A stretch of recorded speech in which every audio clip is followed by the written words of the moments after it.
Bonjour, bienvenue sur le plateau de Cook Midi, ici dans Village Semence au Salon International de l'Agriculture. Alors vous savez, Cook Midi, c'est votre rendez-vous avec la cuisine toute simple au naturel. Et aujourd'hui, on va parler d'un produit, alors d'un légume qu'on a souvent présenté comme un légume oublié, le panais. Pourtant, si on regarde les livres d'histoire, on s'aperçoit qu'au Moyen-Âge, eh bien, le panais était le légume préféré des moines. Alors, pour cuisiner le panais d'aujourd'hui, Sophie C'était. Bonjour Sophie. Bonjour. Ravi de vous retrouver. Chaque année, on a notre rendez-vous annuel sur le plateau de Cook Midi. Et vous allez nous cuisiner du panais. Alors, qu'est-ce que vous allez nous préparer de beau? C'est quoi la recette? Eh bien, je vais cuisiner une salade avec des cubes de panais, parce que le panais, on le mange souvent excusez-moi. En purée. Excusez-moi, de la soupe, de la purée ou des gratins, mais en fait, on peut aussi... je vais le couper en petits dés et le poêler et le rajouter à ma salade. Eh bien, écoutez, pour le mettre en valeur. Qu'est-ce qu'il faut comme ingrédient pour cette recette? Eh bien, dans cette recette, il y a de la mâche, de la viande des grisons, du comté, des noix, une bonne vinaigrette dans laquelle je vais ajouter un peu de miel. Et je vais déglacer aussi les cubes de panais à la fin de la recette avec un petit peu de miel parce que le panais, c'est un légume qui apprécie le sucré salé.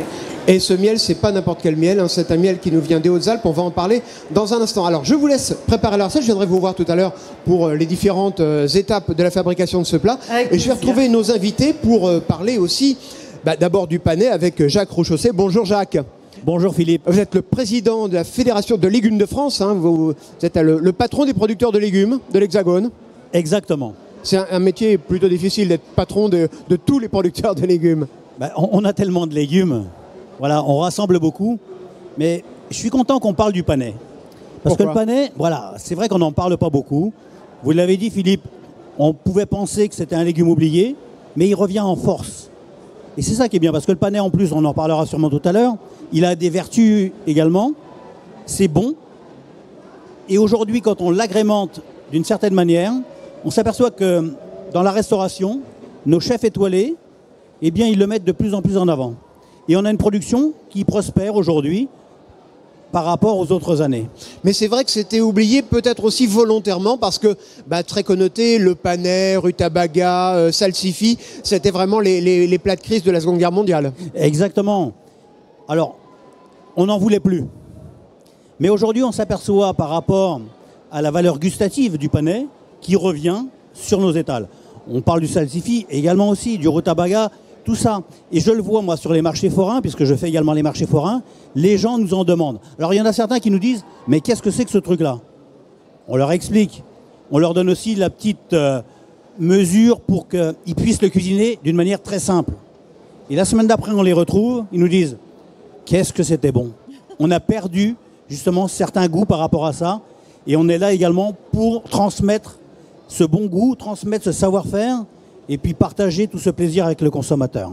Alors, juste à côté de vous, il y a Christophe Zana. Bonjour Christophe. Bonjour Philippe. Alors, vous venez des Hautes-Alpes, du Champsaur, et pas loin de Gap aussi. Au nord de Gap.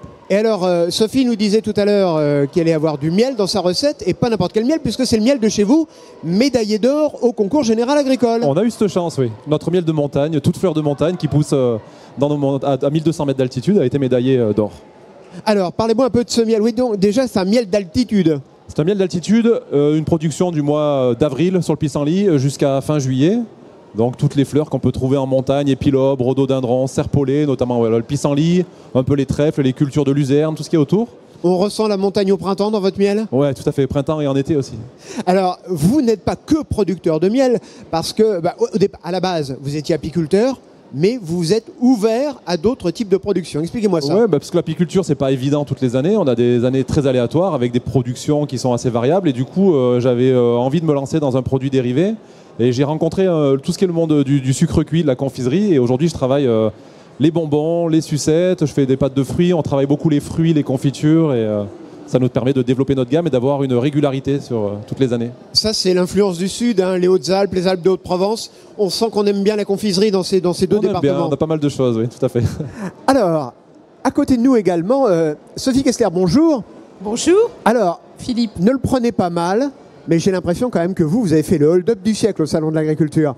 Ah non. Combien de médailles au concours général agricole cette année? Alors, 8 médailles au total, 5 médailles d'or, 3 médailles d'argent. C'est une belle moisson. Et pas que pour quel type de produit? Parce que... Alors, pour du vin rouge, à Châteauneuf-du-Pape, on a fait un doublé sur les millésimes 2019 et 2020.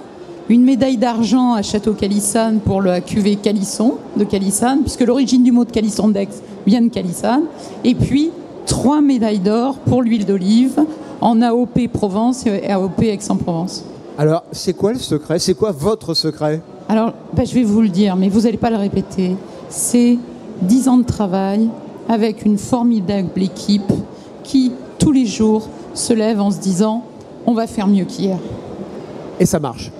Et ça marche, oui, on essaye. En tout cas, cette année, c'est la consécration, c'est vrai. Et le concours général agricole, pour vous, c'est une vieille histoire ou pas? Alors, le concours général agricole, c'est une vieille histoire parce que mon grand-père était déjà jugeré il y a 70 ans. Et que c'est une tradition, ça fait 50 ans que je viens au salon.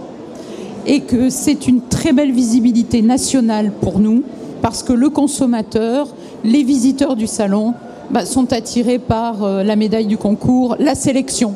C'est une belle sélection. Et ça attire du monde chez vous, du côté de Lançon de Provence? Je n'ai pas compris. Ça attire du monde chez vous, vers Lançon de Provence? Oui. Nous, on a une vente à la propriété. Et surtout, chez nos clients revendeurs, on est assuré d'avoir au moins une augmentation des ventes de 20%. Alors, Jacques Rochesset, vous nous disiez tout à l'heure, le panais, c'est bon pour la santé. Pourquoi c'est bon pour la santé? Alors, il y a énormément de vitamines. Et on pourrait croire que... Non, vitamine B, alors, je ne vais pas toutes les citer, mais il y a B5, B6, B8, B9, etc. Il y a de la vitamine C. C'est également riche en fibres. C'est bon pour tout ce qui va être cardiovasculaire et transit intestinal. Il y a des choses dans les légumes, quand on les mélange, c'est extraordinaire. Ça nous tient en pleine forme, en bonne santé. Ça se voit quand on vous voit d'ailleurs. Hein. Bah oui, on change efficace. On change pas trop d'année en année, hein, Philippe. Vous savez, on a toujours notre slogan, 5 fruits et légumes par jour. Voilà. Ce qu'on dit à chaque fois, alors, avec mes amis éleveurs, la moitié de l'assiette, vous savez, Philippe, des légumes. Après, vous mettez ce que vous voulez. Mais au moins la moitié de l'assiette, ce sont des légumes. Accompagné d'un bon petit vin rouge. Un Châteauneuf-du-Pape, par exemple. Vous voyez, hein, c'est... De chez Sophie, voilà. Exactement. Et on parle beaucoup en ce moment au niveau européen de ce concept qui est encore un petit peu fumeux, hein, de santé unique, etc. Santé des plantes pour améliorer la santé des hommes. Vous êtes en plein dedans parce que finalement, on mange des légumes, on va plus chez le pharmacien. Alors oui, vous faites bien de me dire ça parce que hier, nous avons eu le ministre de la Santé, Olivier Véran, et on lui a dit, mais il faut vraiment qu'on développe aujourd'hui un programme santé, un programme également de communication à l'école par rapport à la nutrition. Vous savez que c'est des dizaines de milliards d'euros qu'on économiserait sur le plan santé si les gens se nourrissaient correctement. Ah oui. Nous avons dit ça hier à Olivier Véran. Je pense qu'il a dû imprimer bien tout ce qu'on lui a dit. On verra après dans les années à venir ou dans les mois à venir. Sophie, le Châteauneuf-du-Pape sur ordonnance. Ah oui, moi je veux bien. Hein. Et l'huile d'olive aussi. Hein. C'est très sain avec les salades, les poissons, les grillades, avec de la salaire. Parce qu'il y a... Voilà, vos lointaines origines cantaliennes? Oui, exactement. Et tous les matins, je vais dire bonjour à Hector, le taureau salaire noir, qui a eu le prix d'excellence hier, qui vient de l'élevage de mon papa.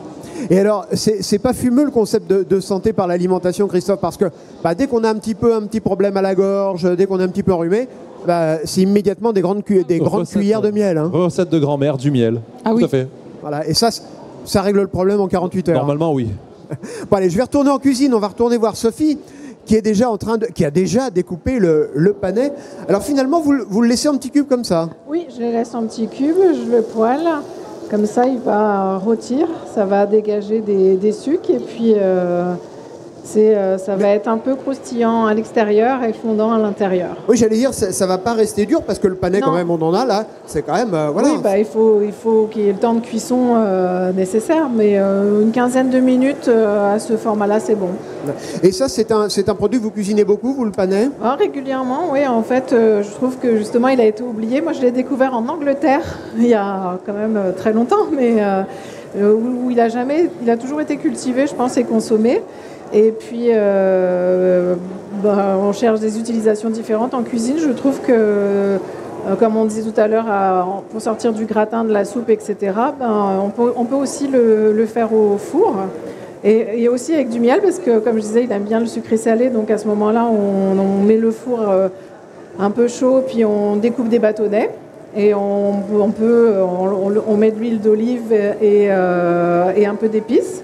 Et puis, sinon, on peut aussi même le consommer cru. Je crois que certaines personnes peuvent être allergiques, par contre, quand il est consommé cru. Peut-être M. Rochaussé connaît mieux le sujet que moi, mais en fait, c'est quand même tout à fait possible. Voilà, et en fait, coleslaw, par exemple. Et en fait, ça prend très peu de temps pour cuire le panais tel que vous allez le faire. Là, une quinzaine de minutes, ça va être bien tendre. Et le fromage que vous utilisez, c'est quoi? Parce que là, j'ai mis du comté, mais en fait, on peut varier les plaisirs. On peut mettre, ça se marierait bien aussi avec un bleu, par exemple, à rajouter en fin de cuisson. Et au salon, on a le choix, hein, parce qu'effectivement, il y a du comté, il y a du Beaufort, tout à fait. Il y a du bleu du Vercors, par exemple, qui est un petit peu différent des fromages bleus qu'on connaît habituellement. Et moi, il y avait le salon du fromage à côté. Il y avait aussi les fromages irlandais. Moi, j'ai goûté un cachil, par exemple, qui est crémeux, qui irait très bien dans cette recette. Oui, c'est vrai que de temps en temps, il faut penser aussi à nos amis irlandais qui font aussi des bons produits. On varie les plaisirs. Voilà, allez, on retourne voir nos invités. Jacques, moi je voudrais qu'on reparle un petit peu de ce panais. On en fait beaucoup, on en cultive beaucoup en France. On a commencé à le recultiver. Alors on en parlait tout à l'heure hors antenne. Le panais, ça aime bien un sol léger, comme la carotte. Donc on le retrouve partout. Alors on est à quelques milliers de tonnes, c'est vrai que c'est pas beaucoup. Mais aujourd'hui, on progresse par rapport à ce légume-là. Et c'est ça qui est bien. Il a besoin d'un sol qui soit drainant. Il ne faut pas qu'il rencontre trop d'obstacles par rapport à... Vous avez vu la longueur quand même du panais. C'est comme la carotte, exactement pareil. Et on s'aperçoit que dans les sols qui sont bien drainés, dans les sols qui sont légers, dans les sols qui sont souples, eh bien, on le réintroduit. Et surtout, quand on voit aujourd'hui, avec la restauration dont on parlait tout à l'heure, on a de plus en plus de demandes, donc oui, le panais progresse énormément. On le cultive où essentiellement en France? Dans toutes les régions de France. Il n'y a pas une région qui est plus adaptée par rapport à ça. Vous savez, si on est un peu plus froid dans l'est de la France, on va le faire un peu plus tard. Vous, par exemple, dans votre région, parce que je rappelle que vous êtes dans le Grand Est, comme on dit? Oui, en Champagne? En Champagne. Donc c'est vrai qu'on a des températures des fois qui sont assez élevées ou très basses. On le fait au printemps, pour l'avoir après au niveau de l'été. Alors, on va passer au miel avec vous, Christophe. On parle beaucoup ici au Salon de l'Agriculture du problème des apiculteurs, de mortalité des abeilles qui serait lié à différents facteurs. Alors pour certains, c'est un autre insecte, hein, c'est le varroa. Pour d'autres, c'est les produits qui sont utilisés dans les cultures, même si ce n'est pas franchement démontré. Il y a effectivement cette mortalité des abeilles. Vous, dans les Hautes-Alpes, vous la constatez ou pas? On la constate partout en France. C'est tous ces phénomènes que vous venez de citer, c'est tous ces problèmes-là. Il ne faut pas en négliger ni l'un ni l'autre, mais oui, on constate une perte des colonies, des chutes des populations d'abeilles dans toute la France et derrière les problèmes qui pourront arriver avec les pollinisations et les productions de miel. Déjà, on importe beaucoup de miel parce qu'on n'en a pas assez. On en fait de moins en moins en France. Ouais. Alors justement, comment on fait pour reconnaître... Vous avez la médaille d'or du concours général, mais moi, pauvre consommateur devant un rayon de miel, je fais comment pour ne pas me faire avoir? Et quand je me fais avoir, qu'est-ce qu'il y a dans le pot que j'ai acheté? Eh ben, il faut aller sur les marchés, il faut aller rencontrer les producteurs, discuter avec eux, poser des questions sur les problèmes dont on entend parler tous les jours, et puis chercher à savoir si c'est vraiment un producteur, s'il aime son métier, et chercher sur l'étiquette qu'il y a des mentions obligatoires, produits et récoltés en France, mis en pot par l'apiculteur. Et malheureusement, éviter tous les miels qui sont marqués UE et non UE, parce que souvent, on a des miels qui sont de basse qualité. Quoi. Ah, le mélange qu'on peut voir notamment, des grandes marques, d'ailleurs, des grandes marques nationales, hein, qui nous proposent des choses avec du miel de Bolivie, d'Uruguay, de Hongrie, parfois d'Ukraine, d'ailleurs. Oui, bah, ils ont des grosses productions, et puis la main-d'œuvre est moins chère. Et on n'a pas les mêmes réglementations sur l'alimentation des abeilles et sur le nourrissement des ruches.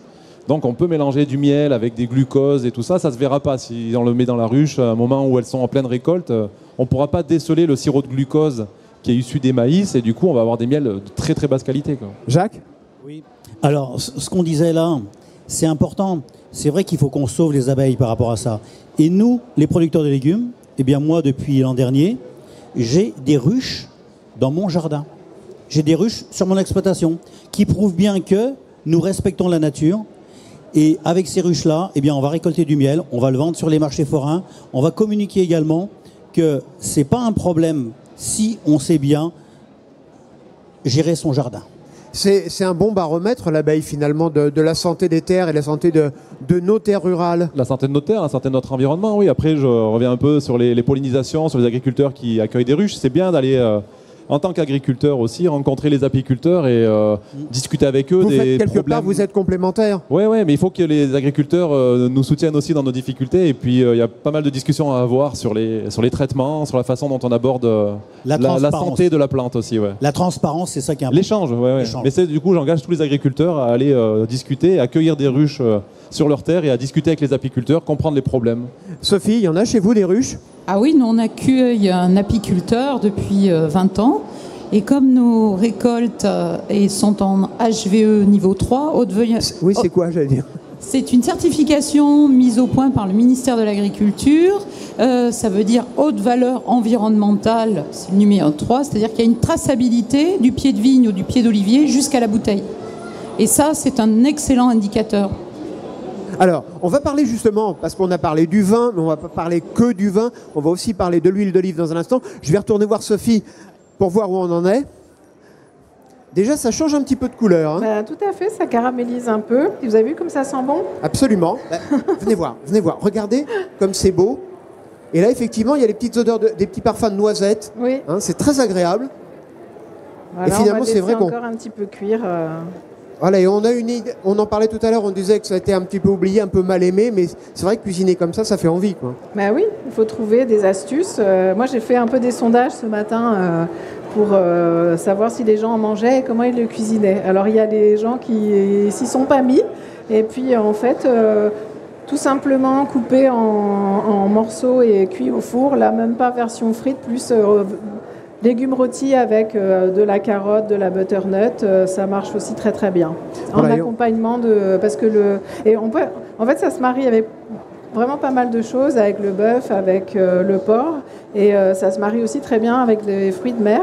On peut faire des petites purées toutes légères et servir ça avec une coquille Saint-Jacques et du coup avoir un plat même raffiné avec le panais. Bon, ça y est, merci, j'ai commencé à avoir faim, Sophie. Bon, on se retrouve tout à l'heure. Sylvie, on va parler d'huile d'olive aussi, parce que c'est vrai que ça, c'est un incontournable quand on arrive vers chez vous. En tout cas, pour moi, c'est mon premier baromètre. Dès que je commence à voir des oliviers, je me sens bien. C'est par contre une culture où là, on s'inscrit dans le temps, on s'inscrit dans la durée.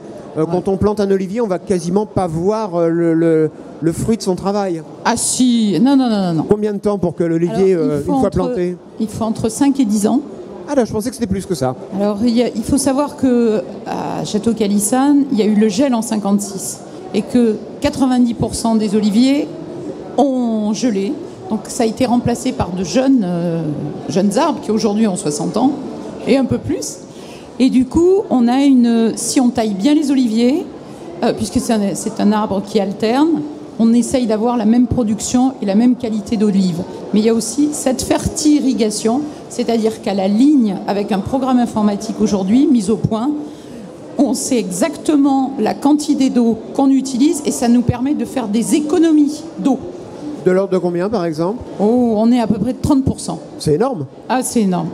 Oui, tout à fait. Et ça change quelque chose après sur la vie de l'arbre et sur l'arrivée des olives ? Ce qui change la vie de l'arbre, bon, d'abord, c'est l'irrigation, c'est vrai, mais c'est aussi la taille. Ne pas abîmer l'arbre, ne pas le faire pleurer. Parce que l'année d'après, il produit beaucoup moins. Il se venge ? Il se venge, oui. Non, il est triste, c'est tout. Et est-ce qu'il y a différents... Parce que il y a différents goûts, il y a différentes variétés d'olives. Votre olive, elle est faite comment ? Alors nous, il y a deux sortes de qualité. Il y a la fruitée vert. La fruitée vert, c'est fruitée vert ou fruitée vert intense. Ce sont des olives qu'on récolte en début de campagne, début octobre, et qu'on récolte et qu'on triture ensuite immédiatement. Donc c'est ce goût de vert. Il y a les maturées. Ce sont des olives qu'on récolte en milieu, voire fin de campagne, qu'ensuite on met dans des sacs en jute, qu'on laisse maturer une semaine et qu'après on triture. Alors ça s'appelle la maturée et vous avez plus un goût d'artichaut. Ça sent aussi un peu le foin et ça donne des variétés différentes et c'est délicieux. On a vu aussi dans un département pas très loin du vôtre, un chef cuisinier qui faisait infuser dans de l'huile d'olive des olives en elles-mêmes, qui rajoutait des olives du côté de Nyons, chez vos collègues un peu plus au nord. Ça, c'est une chose qui se fait aussi, de faire infuser des olives entières dans de l'huile d'olive? Bah écoutez, en tout cas, à Château-Calissane, on ne le fait pas. Alors, je pense qu'à Nyons, ils ont de bonnes raisons de le faire, mais nous, non. On reste dans le produit naturel. Et quelle production d'huile d'olive chaque année chez vous? Vous savez qu'un paysan, il ne faut jamais lui demander qu'est-ce qu'il y a comme vache. C'est bien pour ça que je vous pose la question. Alors, une grosse production qui va en se développant dans une année, puisque les 60 hectares de vergers que nous avons, comme les jeunes oliviers rentrent en production, on est autour de 70 000 litres par an. Ce qui est quand même beaucoup, même si on est très très loin des grands pays producteurs, et notamment de l'Espagne, mais on ne s'y retrouve pas en termes de qualité, c'est une qualité différente. Ce sont des travaux complètement différents. Ils travaillent l'olive de façon intensive et aussi artisanale que nous, mais ils ont une autre approche qui est aussi bonne, qui répond à certains goûts, attentes des consommateurs. Voilà.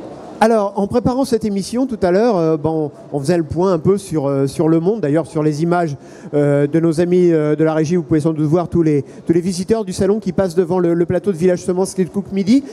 Vous diriez que cette année, il y a plus de monde au salon de l'agriculture que finalement, on parlait du salon des retrouvailles. C'est vrai ou pas? Oui, des retrouvailles et des jeunes. La population, je veux dire, les visiteurs ont rajeuni de 25 ans. Ils viennent. Ils ont vécu le confinement, ils ont cuisiné et ils ont envie de découvrir des produits de qualité et avec une traçabilité. Pour eux, c'est très important. Comme pour le miel, c'est important. Justement, Christophe, on a vu beaucoup de consommateurs qui, pendant les périodes de confinement, n'allaient plus forcément, parce qu'on ne pouvait pas trop se déplacer, dans le fameux kilomètre autour de chez soi, certains qui appelaient les agriculteurs pour commander des produits. Ça a été votre cas? On vous appelait pour avoir du miel peut-être, mais aussi des bonbons? Ouais, tout à fait, surtout autour du miel et des confitures que je produis. Mais oui, j'avais des gens qui m'appelaient, alors je faisais ma petite autorisation pour aller faire des livraisons dans ma vallée et aux alentours. Et j'envoyais aussi pas mal j'ai un site internet, du coup on envoyait pas mal par la poste. Et j'avais fait un système de boîtes avec des cadenas devant la maison et je laissais les commandes que les gens venaient récupérer plus tard. Donc, faites comme certains de vos collègues du Beaufortin maintenant qui ont des distributeurs de fromage devant les gares. Oui, ça se développe. Il y en a un qui est en train de s'installer, distributeur de tous les producteurs de la vallée là, dans le Champsaur. Ouais. Ça va être, j'allais dire, un des points positifs du confinement, c'est que ça vous a obligé à repenser un peu votre façon de commercialiser vos produits. C'est vrai. Et puis le client, il va quand il veut, il n'est pas obligé d'aller le vendredi matin sur le marché du village et c'est vrai qu'il y a une facilité pour le consommateur. Alors vous, c'est miel de montagne, mais il n'y a que miel de montagne ou vous avez... Qui est médaillé cette année, oui, mais après je fais plusieurs variétés puisque là les ruches elles sont donc en Provence, dans le Luberon et puis du côté du Ventoux, donc elles vont démarrer sur le thym, il y a déjà un peu du romarin qui fleurit, ensuite je les transhume sur le pissenlit, après on fait donc le miel de montagne, haute montagne, dans les hautes vallées, moi je suis à 1800-1900 mètres les ruches, et après je fais un peu la vallée du Rhône, je vais chercher dans l'Isère tout ce qui est châtaignier, un peu plus au nord de l'Isère dans l'Ain l'acacia, donc...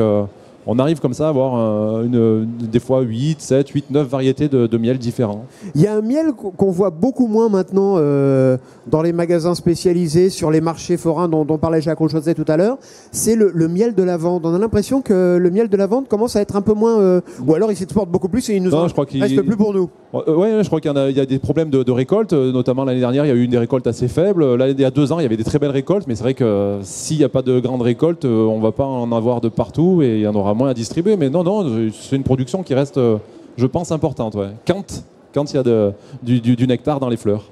Alors, moi, je voudrais que vous expliquiez à nos amis téléspectateurs comment ça marche le miel. Parce que vous nous dites, c'est un miel toute fleur, c'est un miel de montagne, c'est un miel d'acacia. Par définition, les abeilles, elles se baladent. Elles ne restent pas au pied de l'acacia en attendant qu'il y ait des fleurs d'acacia. Donc, comment vous pouvez dire que c'est un miel d'acacia? Eh bien, par exemple, l'acacia, c'est de suite après le colza. On attend que les colzas soient fanés ou aient été récoltés. Et les acacias commencent à fleurir. Donc, on va dans les forêts qui font parfois 20, 25, 30 hectares poser nos ruches. Et les abeilles ne vont pas s'embêter à aller chercher à 7 ou 8 km. Elles vont rester au-dessus dans les arbres d'acacia, sur les fleurs d'acacia. Et puis après, on a l'habitude aussi, s'il est un peu plus coloré, où on va le déclasser ou le passer en toute fleur de forêt. Mais le pissenlit, c'est pareil. C'est sur les périodes de pissenlit, dans nos vallées, en montagne, quand c'est jaune de pissenlit, on arrive à faire un miel monofloral de pissenlit. Et après, ce qui est miel toute fleur, ben voilà, c'est toutes les fleurs qui sont là autour, jusqu'à 3-4 km. Voilà, celui-là, en fait, le miel de montagne, il a été la médaille d'or a été pour le miel polyfloral clair, exactement. Voilà. Ça veut dire quoi? Toute fleur de couleur claire. Et alors, il y a des miels qui sont plus liquides que d'autres? Tous les miels sont liquides quand on les récolte. Et puis, un miel, il y a des miels qui figent en quelques jours et d'autres qui figent en quelques années. Ça dépend un peu des composantes en sucre, glucose, fructose, saccharose. Et pour éviter donc qu'ils deviennent trop durs et granuleux et qu'on casse la cuillère à l'intérieur, qu'on n'arrive pas à le récupérer, on le brasse. Donc on étire un peu le sucre et on arrive à faire un miel sans le détériorer qui ressemble un peu à une pâte à tartiner. Alors Jacques, on parlait tout à l'heure du Covid et de ce que ça a provoqué chez les consommateurs et aussi chez les agriculteurs. On s'est rendu compte tout d'abord, et ça je pense que c'est un point positif, c'est que les agriculteurs étaient en première ligne, faisaient partie des professions de première ligne au même titre que les infirmières, les médecins. Ça a dû vous mettre du baume au cœur parce que jusqu'à présent, jusqu'à l'avant-Covid, vous étiez quand même attaqué pratiquement toutes les semaines. Toutes les semaines on était attaqués et puis c'est vrai qu'arrivée cette crise, les gens ont retrouvé des producteurs de proximité. Je vais vous raconter une anecdote. Bon, ma femme est infirmière aussi, donc... Doublement en première ligne, alors. Donc elle avait les applaudissements à 20h. Et nous, on avait ouvert un drive fermier à la maison, où on délivrait naturellement les autorisations. Les gens, c'était leur sortie. Ils faisaient 1 heure de queue pour venir chercher un panier de fruits et légumes. Et un jour, ils nous ont dit, le milieu hospitalier, on l'a applaudi. Eh bien, on va aussi vous applaudir parce que vous avez tenu bon la chaîne alimentaire. Ça nous a fait, mais alors, du baume au cœur. Et c'est vrai que ça nous a aussi remis en question par rapport à ça. C'est qu'aujourd'hui, vous avez un mode de distribution, mais il n'y en a pas qu'un. Il faut savoir se mettre au service du consommateur, pouvoir apporter les bons produits, la bonne saison, la qualité, et on a la reconnaissance du consommateur. Le dialogue, il a été réinstauré. Ils nous ont redécouvert et nous, on a redécouvert le consommateur. On a eu ces échanges qui étaient fructueux. Et moi, j'en garde un très, très bon souvenir. Et ça continue aujourd'hui parce qu'on le voit. On a toujours un noyau dur qui vient nous voir, qui nous remercie et qui veut encore aller beaucoup plus loin. Et c'est pour ça que quand on a des légumes oubliés, quand on réintroduit d'autres produits, eh bien, c'est notre grande force parce qu'on a une diversité qui est énorme. Et vous continuez, vous, à vendre chez vous des légumes? Tout à fait. Tous les vendredis après-midi, on a pris cette habitude et les gens nous ont dit, mais après, quand tu auras plus le confinement, on continue. Du 1er janvier au 31 décembre, on continue tous les vendredis. Qu'est-ce qu'il y a chez vous en ce moment d'ailleurs à manger? Qu'est-ce que vous nous vendez? Endives, poireaux, navets, betteraves, les premiers radis qui arrivent également, du panais, de la pomme de terre. Mais je suis sûr qu'il faut venir chez vous pour le navet. Je crois qu'il y a une petite histoire de tarte au navet dont on a déjà parlé. Philippe, oui. Et quand, avec mon collègue apiculteur, je lui ai dit, je mets du miel avec le navet, quand je fais ma tarte au navet, pour caraméliser le navet, et on fait une tarte au navet. Et je peux vous assurer que j'en ai déjà scotché plus d'un quand ils sont venus déguster la tarte au navet chez moi. Bon, il manque plus qu'un petit verre de Châteauneuf-du-Pape. Sophie, même chose pour vous. On a vu passer vous voyez passer dans votre exploitation des nouveaux clients, les clients d'après-Covid, du monde d'après, comme on dit. Ils ont changé? Alors d'abord, nous, pendant le confinement, on était ouverts. Donc on a vu arriver des gens qui avaient 1 heure pour faire des courses et qui redécouvraient des produits de qualité. Et ensuite, on a développé le site internet. Donc le conseil qu'on donne, ensuite, s'ils ne peuvent pas se déplacer, ou comme ils nous ont découvert au Salon de l'Agriculture avec les médailles du concours général, mais ensuite, soit ils prennent une bouteille d'huile d'olive, une bouteille de vin, et ils commandent le complément sur Internet. Le monde a changé, je suis d'accord avec monsieur. Les gens ne consomment plus de la même façon, et ils sont au contact, ils cherchent le contact, ils cherchent le conseil, et ils cherchent surtout cette traçabilité environnementale. Pour eux, c'est important. Il n'y a rien de mieux, on pourrait le dire en conclusion, que c'est de voir la personne qui a fait le produit, qui a fait le vin, qui a élaboré l'huile d'olive, qui a fait le miel, ou Jacques qui nous produit du navet et des panais. Philippe, moi je voudrais qu'on vous remercie, parce que c'est vrai que c'est grâce à vous les médias, oui, si on peut se montrer, si on peut avoir un autre visage. Ouais. Permettez-moi Philippe, je vous ai pas prévenu, mais vous êtes dans le terroir, vous êtes toujours avec nous. Et je voudrais faire un petit coucou à Jean-Pierre Pernaut. C'est vrai, Jean-Pierre qui, qui a été l'homme des terroirs chez nos confrères de TF1, et c'est vrai que... Et vous incarnez ça, Philippe. Vous l'incarnez parce que à chaque fois, chaque année, vous nous invitez. À chaque fois, on parle des bons produits du terroir. C'est ça qui est important. Et on vous dit jamais assez merci parce que vous êtes notre relais. Et ce relais-là, il est important. Vous savez, nous, on est là pour parler de vous. On est des passeurs, comme on dit. Exact. Des passeurs d'informations et d'informations souriantes. Allez, moi, je retourne en cuisine retrouver Sophie. Sophie, c'est terminé? Oui, c'est terminé. Alors, dites-moi tout. Qu'est-ce qu'on voit là? Alors, il y a de la mâche, il y a les dés de panais qu'on voit ici qui sont caramélisés, puis je les ai déglacés en fin de cuisson avec le miel. Le miel des Hautes-Alpes de Christophe Zana. Il y a des dés de comté, un peu de viande des grisons et des noix et une vinaigrette. Et vous savez ce qu'on va faire? On va demander à nos invités de venir nous rejoindre. Avec plaisir. En cuisine, pour goûter. Vous allez voir, Christophe, ce qu'on peut faire avec votre miel. Déjà, le miel est pas mal et Sophie fait très bien la cuisine. Sophie, allez-y. Tenez. Jacques, Christophe, profitez de goûter ce produit. Quant à moi, je vous donne rendez-vous demain, ici, même heure, même adresse, sur le plateau de Cook Midi au Salon de l'Agriculture, pour découvrir une nouvelle recette. Et je peux vous dire que demain, nous goûterons du concombre. À demain.